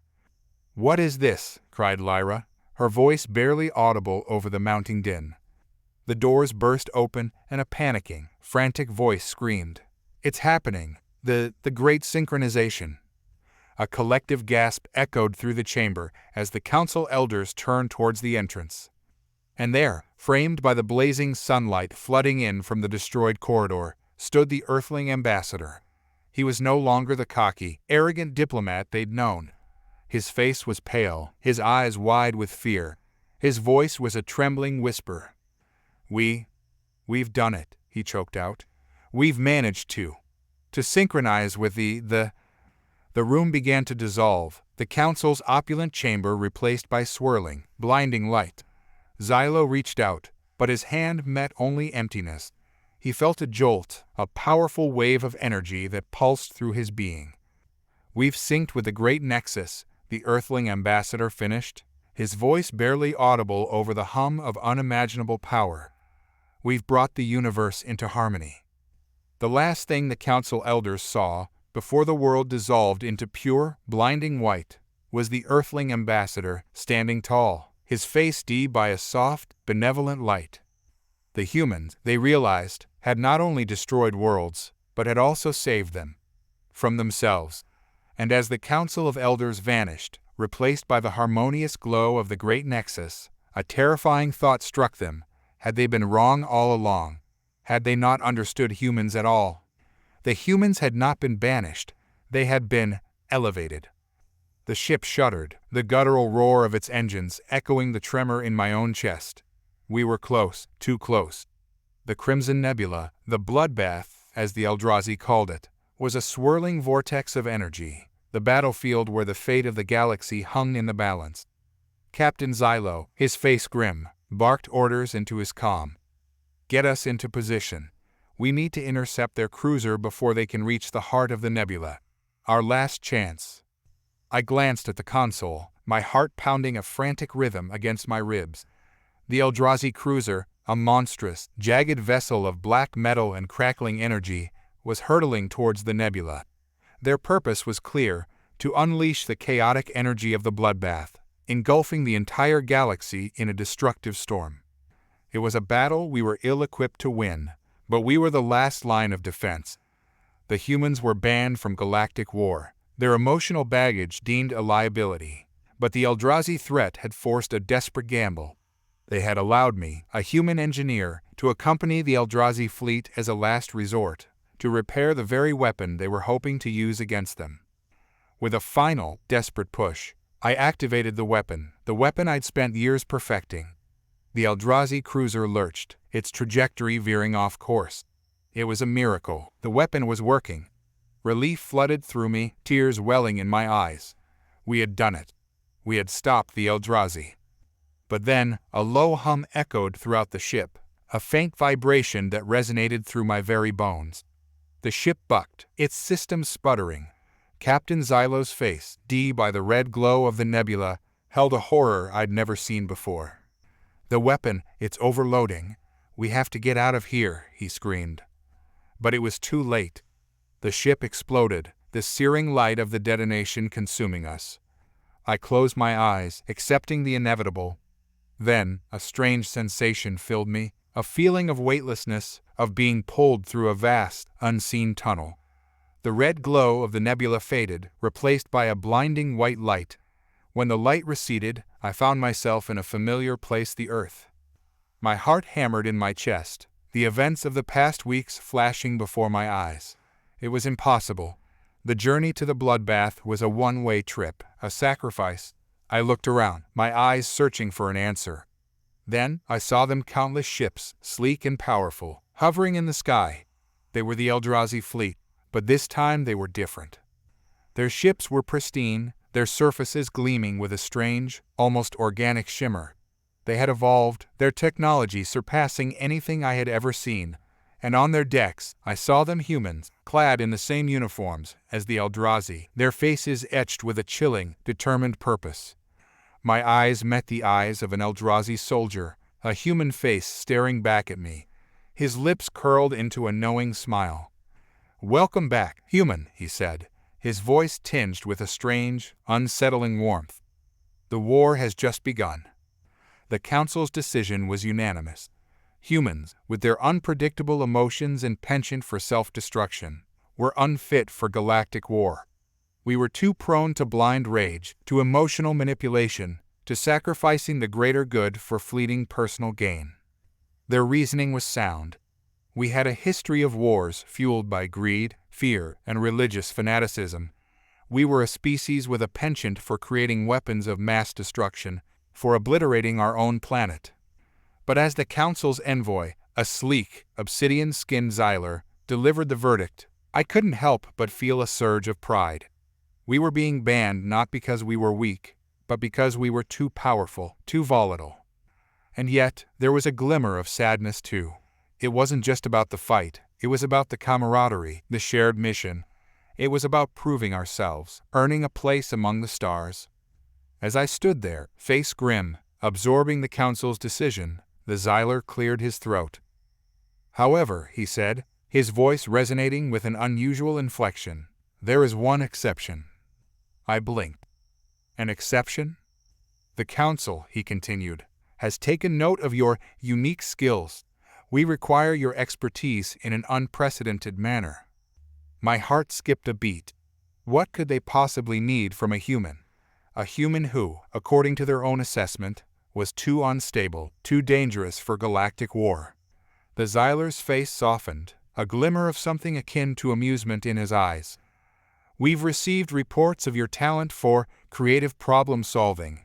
We believe you could be of invaluable service in a rather unconventional field." He paused, letting the suspense build, before finally stating, "We need you to negotiate with the Galactic Federation of Furry Sentients." A collective gasp rippled through the room. The Furry Federation, notorious for their bizarre, often nonsensical demands, were a bane to every intergalactic negotiator. They were known for their unpredictable whims, their penchant for emotional blackmail, and their insatiable craving for belly rubs. The Council's decision, while surprising, was ultimately a stroke of brilliance.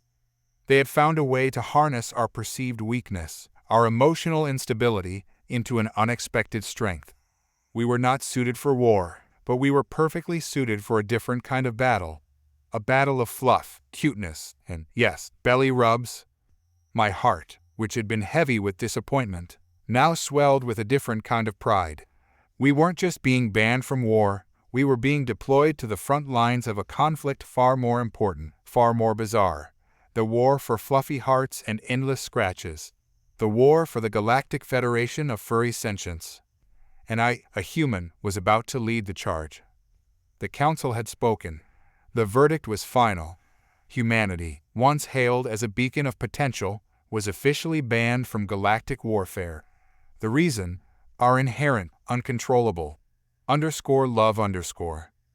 We were too empathetic, too quick to see the humanity in our enemies, too easily swayed by stories of suffering and loss. This empathy, while virtuous on our home planet, was considered a fatal flaw on the galactic stage. It made us vulnerable, unpredictable, and prone to backstabbing, the Council declared. The news sparked anger, confusion, and ultimately, a deep sense of resignation. We were outcasts, forever relegated to the sidelines of the grand galactic drama. But as the years went by, and the galaxy continued its cycle of war and destruction, a strange thing happened. The Council, to their surprise, found themselves increasingly reliant on the humans they'd ostracized. We became the diplomats, the peacekeepers, the bridge between warring factions. Our capacity for understanding, for compassion, proved invaluable in brokering peace and mending fractured alliances. We weren't fighting, not directly, but our influence was felt across the galaxy. And then came the unexpected turn. The Council, in their hubris, had overlooked one crucial detail about human nature. While we might be easily swayed by empathy, we were also incredibly stubborn, incredibly tenacious. We were not content with being sidelined. We were building our own weapons, our own ships, our own army. It wasn't a force for conquest, not yet. It was a force for _protection _. The Council, their eyes finally opened to the true meaning of human resilience, made a final, desperate plea. They offered us a place on the battlefield, a chance to prove ourselves, to fight alongside them. But as the human ambassador stepped forward, a single, confident smile on his face, he uttered a sentence that sent shockwaves through the council chambers. "We have no interest in joining your war," he said, his voice calm, resolute. "We have a war of our own to fight." He pointed towards the vast, silent expanse of space, a war against the very nature of war itself. The council, in their arrogance, had forgotten. Humanity wasn't just about love. It was also about hope, about the unshakable belief in a better future. A future where war was not the only solution, and that, they realized, was a far more dangerous weapon than any they could ever imagine. The council, with their gleaming silver faces and eyes like polished obsidian, stared down at Captain Kahlaz. She'd spent her entire life fighting for the Galactic Federation, her heart a burning furnace of patriotism. But now, with the truth revealed, she felt a chill settle in her bones. You're saying that we, the Federation, have been waging this war, for what? To protect some obscure energy source that's basically useless, she spat, her voice shaking with fury and disbelief. The council's leader, a wizened figure with a voice like whispering wind, nodded solemnly. "The war was a necessary evil, Captain. The energy source is unique, let's say. But its true power is not in its energy output, but in its ability to manipulate emotions." Kahlaz's breath hitched. "Manipulate emotions? You mean the fear, the hatred, the desperation that fuels this war? It was all orchestrated." The council leader sighed. "It was, unfortunately, we were desperate. The Xylosian Empire was gaining too much power. We needed a weapon, something to rally the galaxy against them, something to unite us against a common enemy." He paused, his eyes meeting hers. "And it worked, Captain. We won, but at a terrible cost." Kahlaz stared at him, her mind reeling. The sacrifices, the countless lives lost, the pain, all fueled by a lie. She felt a wave of nausea wash over her. "And what about the humans?" she asked, her voice hoarse. "Why were they banned from galactic war? Why were they treated like children?" The council leader's gaze softened. "Humans are different, Captain. Their emotions are volatile, unpredictable. We feared that their presence in the war would amplify the manipulation. We could not risk a galaxy consumed by uncontrolled chaos." Kahlaz, still reeling from the truth of the war, found herself asking, "So, the humans, they are not?" But the council leader's next words sent a shiver down her spine. "They are not just the emotional catalyst, Captain. They are also the solution." He pointed a silver finger at a holographic projection hovering between them. It showed a young human girl, her eyes wide with curiosity, holding a strange, pulsing orb. "This is the source of the true power, Captain," he said. "The humans possess it within themselves. They are the key to restoring balance. They are the key to true peace." Kahlaz stared at the image, at the human girl, and a dawning understanding washed over her. "So, we were wrong all along," she whispered, her voice filled with a mixture of despair and hope. "The humans, they are not the problem. They are the answer." But the council leader's eyes held a secret, a hidden knowledge that made Kahlaz's heart sink. He smiled, a sad and knowing smile, and said, "Perhaps, Captain. Perhaps. But that is a story for another time." A wave of fear, as if something had been unleashed, flooded the room. A faint tremor ran through the floor, a low hum resonated from the ceiling, and a strange, pulsing light emanated from the holographic image of the human girl. Kaylaz, feeling a sense of dread she'd never known before, realized with a jolt that the story had just begun. The humans, the key to peace. They were the key to something far more complex, something far more dangerous than anyone could have imagined. And as the council leader watched her with an unreadable expression, she knew the galaxy would never be the same. "So, that's it," Commander Xylo muttered, staring at the swirling nebulas out the window of the flagship. "Humans. Banned from galactic war. Because they're too unpredictable." Captain Zaria, a veteran of countless battles, sighed. "Their emotional responses, their illogical actions, they create chaos. The council was right to remove them from the fray." Xylo, a young warrior with a fiery spirit, felt a knot in his stomach. He'd fought alongside humans, had seen their bravery, their cunning. He knew they could be the greatest allies, but their flaws were undeniable. He glanced at the holographic screen, showcasing the latest news. A human colony had successfully negotiated peace with a warring faction, something no council-sanctioned fleet had managed in centuries. The council, in their infinite wisdom, had just eliminated the most effective peacekeepers in the galaxy. "But," Xylo started, "what about the humans who are already in the war? The ones fighting alongside us?" Zaria gave him a weary look. "They've been recalled, assigned to non-combat roles. They'll be monitored." Xylo felt a flicker of hope. Maybe this was just a temporary measure, a chance to prove that humans could be trusted. He needed to find a way to reach out to them, to show the council that they were not the unpredictable chaos they believed them to be. As Xylo considered his next move, a high-pitched siren blared through the ship. The captain's face paled. This is it. The council's final order. Xylo rushed to the bridge, his heart pounding. A holographic image of the council leader filled the screen. "Citizens of the Galactic Union," the leader proclaimed, his voice firm, "we have received intel of a new threat, an enemy unlike any we've faced before, a force that cannot be reasoned with, that cannot be contained. And to face this threat, we need the humans." The news echoed through the ship, leaving everyone stunned. Xylo stared at the screen, a mixture of disbelief and a sense of vindication washing over him. The humans, the very species deemed too unpredictable for war, were now the only hope for survival. He was about to object, to argue that humans wouldn't understand, wouldn't be able to cope. But then he remembered the human colony's successful peace negotiations. Perhaps, just perhaps, the council was right after all. As the first human ship entered the galactic fleet, Xylo watched, his mind racing with the potential of this unexpected turn of events.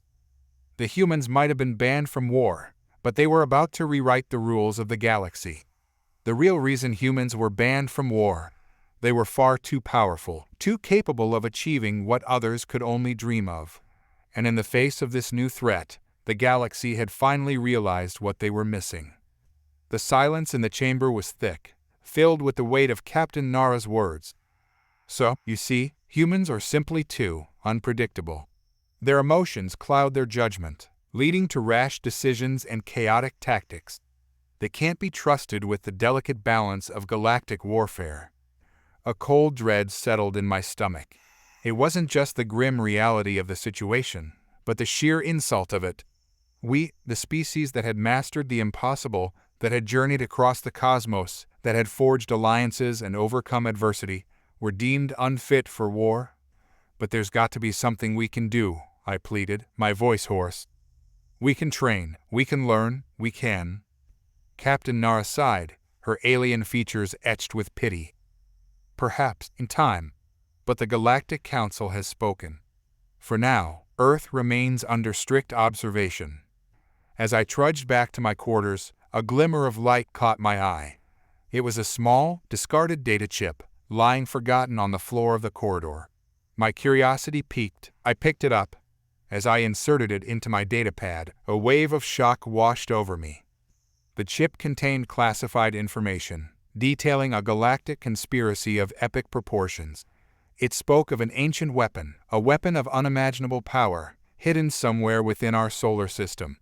A weapon that could shatter the fragile peace, plunging the galaxy into a catastrophic war.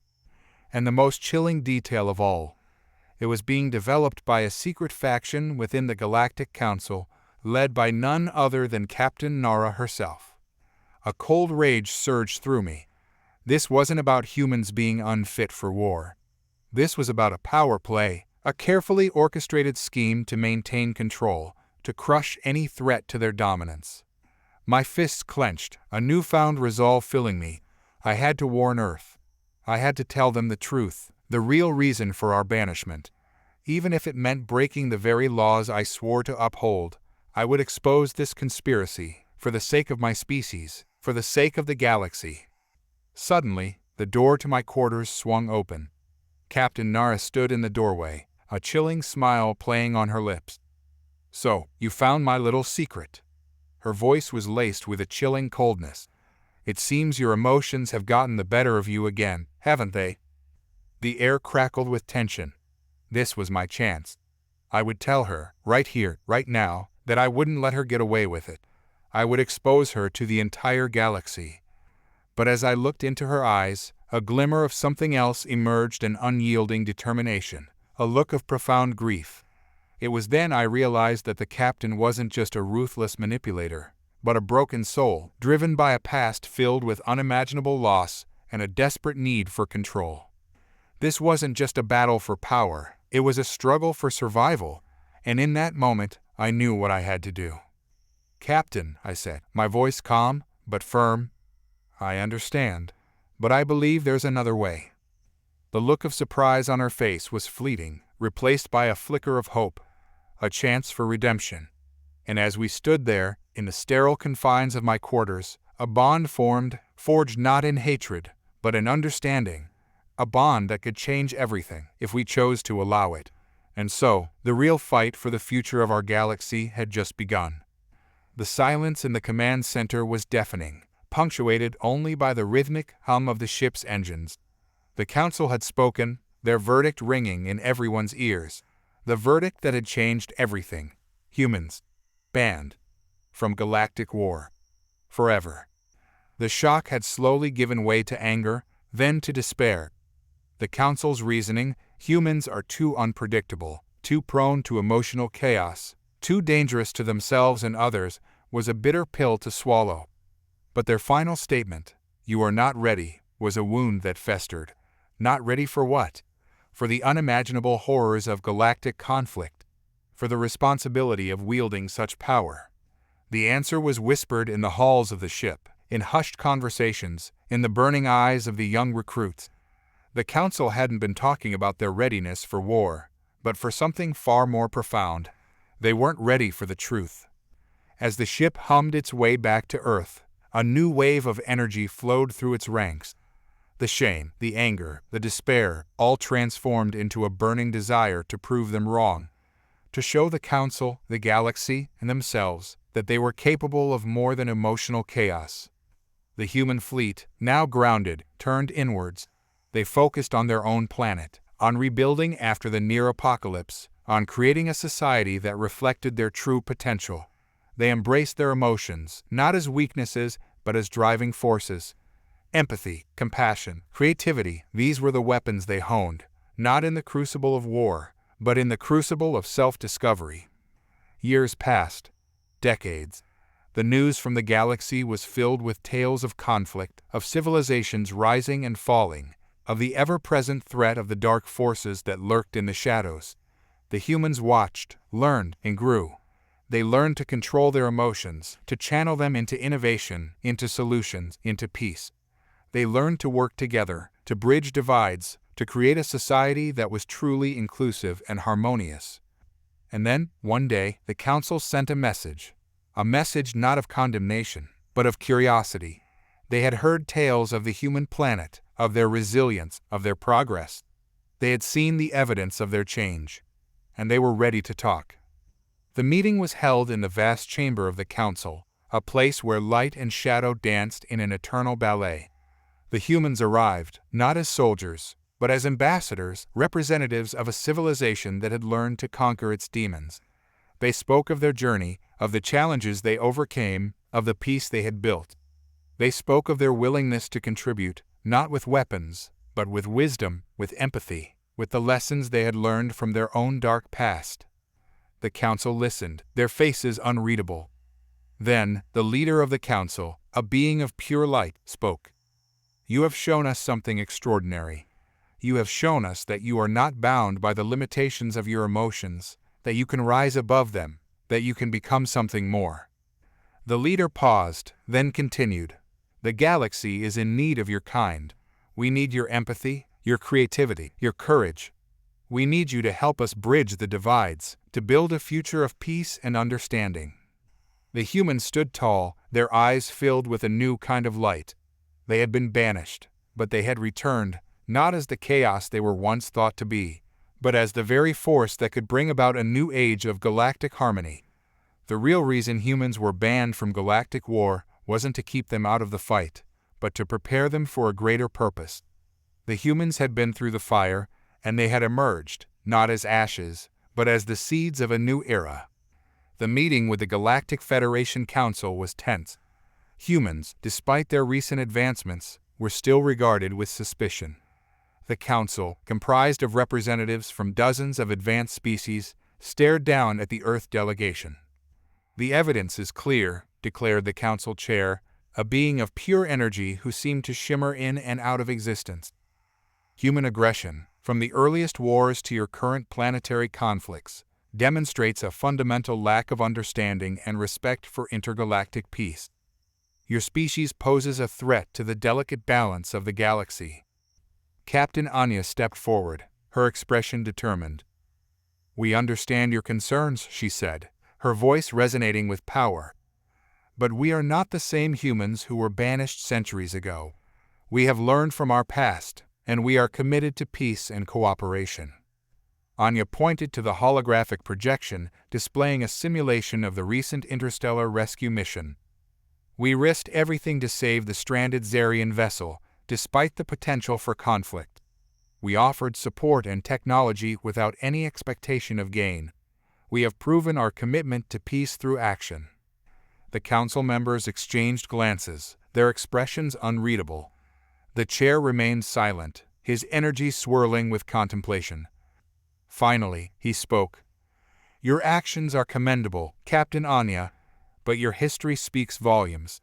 The burden of proof rests upon you." Anya nodded, her eyes unwavering. "We understand. We propose a probationary period, during which we will demonstrate our commitment to peace and cooperation through active participation in the Galactic Federation." The council debated, their voices a cacophony of clicks, hums, and chirps. Anya and her team waited with bated breath. The silence finally broke, and the chair addressed them. "The council has deliberated. Your actions have shown a change in your species. We agree to grant you a probationary period of 5 years. During this time, you will be closely monitored, and your participation in Federation activities will be assessed. Fail to uphold the standards of peace, and the consequences will be severe." A wave of relief washed over Anya and her team. They had achieved their goal. The probationary period was a chance to prove their worth. It was a chance to finally earn their place in the galaxy. "We accept your terms," Anya stated, her voice ringing with confidence. "We are ready to work alongside you to build a brighter future for all." As the Earth delegation left the chamber, Anya felt a renewed sense of hope. The journey wouldn't be easy, but they were finally on the path to redemption. The real reason humans were banned from galactic war, their innate aggression, was being addressed. They were determined to prove that humans could learn, adapt, and become a force for peace in the vastness of the universe. Their journey had just begun. The real reason? The Galactic Counselor, a being of pure energy shimmering with 1,000 colors, leaned forward, his voice a low thrum. "It's not a secret, Captain. It's simply human nature." Captain Anya, her human face etched with worry, took a deep breath. "We've proven ourselves capable of fighting alongside you, of strategic thinking, of sacrifice. We've earned a place on the battlefield." The counselor chuckled, a sound like wind chimes. Sacrifice is a human trait, yes, but not the kind we need in a war. The kind that drives you to heroism, to reckless valor, to the very brink of self-destruction. Anya felt a wave of anger. We're not reckless, we are soldiers, trained, disciplined. No, you are humans. You are fueled by passion, by emotion, by the very things that make you unique. But in war, Captain, those are weaknesses. They cloud judgment, lead to impulsivity, to rash decisions that endanger everyone around you. The counselor paused, his shimmering form turning somber. We saw this firsthand. On Kepler 186F, your soldiers, despite overwhelming odds, charged headlong into a Zarkan ambush. They fought with unwavering courage, yes, but with reckless abandon, sacrificing themselves for what? For a fleeting chance of victory, for glory, for a cause they didn't fully understand. Anya stared at the holographic image of the battle. The faded blue uniforms of her comrades still burned in her memory. She remembered their faces, their smiles, their laughter, and their deaths. You were right, she whispered, her voice cracking. We were not ready. The counselor nodded sadly. You weren't, and the Zarkan learned from that. They exploited your weaknesses, your vulnerabilities, your very humanity. They used it against you, turning your courage into your demise. He paused again, his voice softer this time. We humans can be our own worst enemies, Captain. We are too quick to act, too quick to judge, too quick to sacrifice. In war, that is a fatal flaw. Anya looked down, her gaze fixed on the floor. What can we do? How can we change? The counselor smiled gently.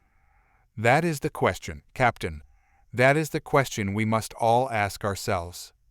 He reached out, his shimmering form touching her shoulder. You have potential, Anya. You have the heart of a warrior, the mind of a strategist. But you must learn to temper your human emotions, to harness your passions, to control the very thing that makes you human.